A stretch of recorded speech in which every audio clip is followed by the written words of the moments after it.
Hello everyone, आपके अपने channel uni exam teaching में आपका स्वागत है। आज हम लोग डाइजेस्टिव सिस्टम में जो पढ़ लिए हैं उसके आगे पढ़ेंगे। तो हम लोगों ने कहाँ तक पढ़ा था, आपको तो याद ही होगा। पहले हम लोग उसमें माउथ पढ़े थे। माउथ में हमने बताया था कि माउथ में जो होती है लार ग्रंथि होती है और उस लार से निकलती है एक एंजाइम जो होती है टाइलिन एंजाइम। टाइलिन एंजाइम जो है पाचन का कार्य करता है। तो इसमें सबसे पहला क्वेश्चन बन जाता है कि सबसे पहला पाचन कहाँ होता है, पाचन किस चीज का होता है। तो कार्बोहाइड्रेट का होता है माउथ में।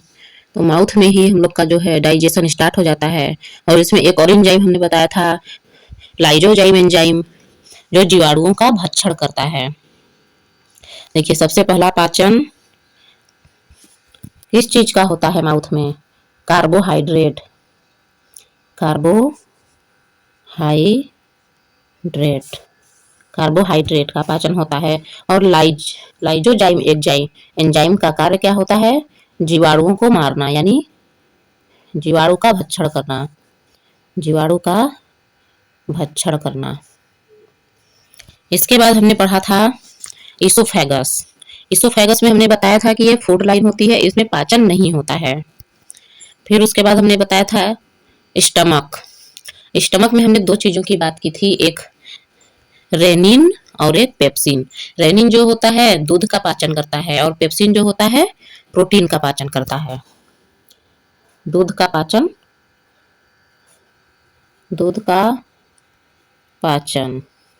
कौन करता है, रेनिन करता है स्टमक में। और पेप्सिन प्रोटीन का पाचन करता है। प्रोटीन का पाचन कौन करता है, पेप्सिन स्टमक में। पेट में जो जठर रस निकलता है उसके द्वारा ही प्रोटीन का पाचन होता है। और ये जठर रस जो है आमाशय में बनने वाला एक पाचक रस होता है। इसके बाद अब हम पढ़ेंगे स्मॉल इंटेस्टाइन। स्मॉल इंटेस्टाइन केवल नाम से ही छोटा है, लेकिन इसके कारनामे बहुत बड़े बड़े हैं। इसकी लंबाई पहले हम लोग जानेंगे। इसकी लंबाई जो है, लार्ज इंटेस्टाइन की लंबाई 7.5 मीटर होती है। इसके 3 पार्ट होते हैं। पहला होता है ड्यूडेनम, दूसरा होता है जेजुनम, तीसरा होता है इलियम। देखिए यहाँ लिखा हुआ है ड्यूडेनम, जेजुनम और इलियम। तो पहले हम लोग पढ़ेंगे ड्यूडेनम। ड्यूडेनम जो है, ड्यूडेनम में अग्नाशय रस जो है अग्नाशय से निकलता है। अग्नाशय से वो रस बनता है। अग्नाशय रस के द्वारा ही वसा का पाचन होता है।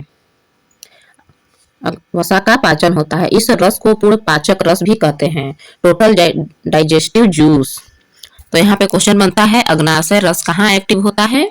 तो अग्नाशय रस ड्यूडेनम में एक्टिव होता है। ठीक। और फिर यहाँ पे देखिए जैसे यहाँ फिगर बना है, ये जो लीवर है यहाँ पर बना, ये लीवर जो है ये पाचन का कार्य नहीं करता है, केवल पाचन में सहायता करता है कि और लीवर कौन सा जूस भेजता है, ये पित्त रस भेजता है। लीवर के द्वारा ही वसा को तोड़ा जाता है। ड्यूडेनम में अग्नाशय रस से पाचन जो है होता है। इसके आगे होता है प्रोटीन का पाचन, जो है ट्रिप्सिन एंजाइम से होता है। वसा का देखें यहाँ पे, प्रोटीन का पाचन ट्रिप्सिन एंजाइम के द्वारा होता है। वसा का पाचन लाइपेज, कार्बोहाइड्रेट का एमाइलेज। और इन सभी का पाचन जो है हमारे स्मॉल इंटेस्टाइन में होता है। स्मॉल इंटेस्टाइन के ड्यूडेनम के अंदर होता है। कहाँ होता है, ड्यूडेनम के अंदर होता है।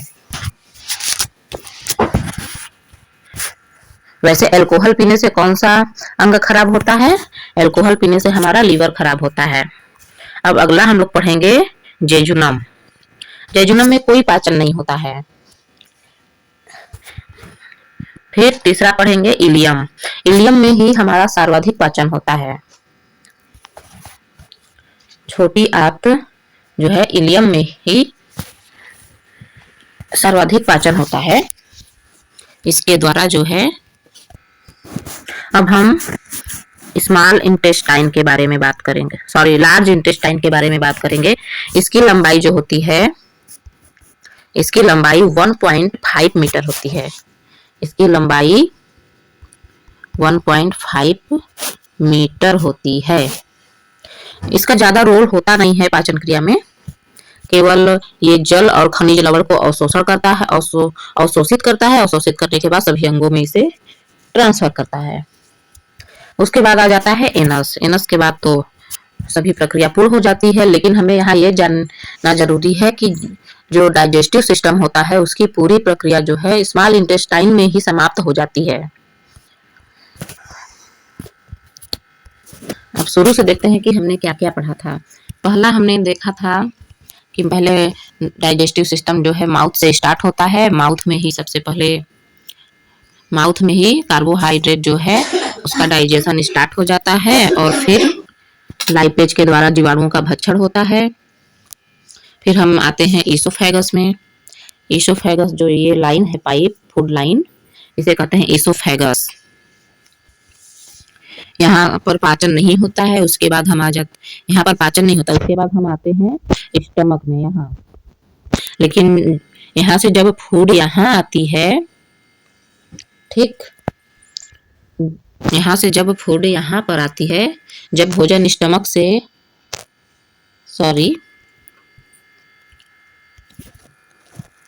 जब भोजन हमारे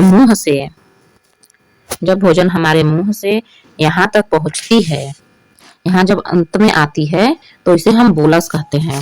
फिर जब भोजन पच के हमारे स्टमक से जब यहाँ पहुंचती है, कहाँ पहुंचती है, यहाँ पहुंचती है, तो इसे हम यहाँ पर फिर हम लोग जो यहाँ पे भोजन होता है, यहाँ से जब स्मॉल इंटेस्टाइन में ऐसे जाता है तो यहाँ के भोजन को हम लोग कहते हैं, जब यहाँ तक ये भोजन आ जाती है तो इसे हम काइम कहते हैं। यानी कि जब भोजन स्टमक से बाहर निकलता है तो उसे काइम कहते हैं।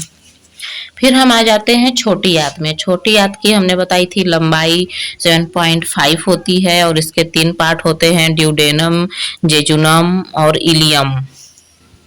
डेडुनम में जो होता है कि अग्नाशय रस के द्वारा वसा का पाचन होता है, और इसके बाद अग्नाशय रस कहाँ एक्टिव होता है, तो हमने पढ़ा था कि ये ड्यूडेनम के अंदर एक्टिव होता है। और यहाँ पर हमने पढ़ा था कि ये लीवर पाचन का कार्य नहीं करता, केवल सहायता करता है। और फिर हमने पढ़ा था कि प्रोटीन का पाचन ट्रिप्सिन एंजाइम के द्वारा होता है, वसा का लाइपेज के द्वारा होता है, कार्बोहाइड्रेट का एमाइलेज के द्वारा होता है। फिर उसके बाद हमने पढ़ा था जेजुनम में कोई पाचन क्रिया नहीं होती है। फिर उसके बाद हमने पढ़ा था इलियम में ही सर्वाधिक पाचन होता है। छोटी आंत में ही हमारा सारा पाचन समाप्त हो जाता है। उसके बाद जो है बड़ी आंत आती है। बड़ी आंत का केवल इतना कार्य है कि वह जल और खनिज का अवशोषण करता है। इसकी लंबाई 1.5 होती है।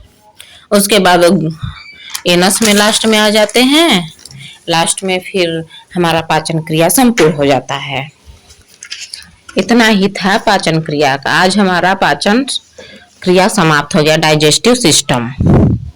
अगर आपको हमारा वीडियो अच्छा लगा तो इसे लाइक, शेयर और सब्सक्राइब जरूर करें। आपका तहे दिल से धन्यवाद दोस्तों। अब मिलते हैं अगले वीडियो में। आज के लिए बस इतना ही।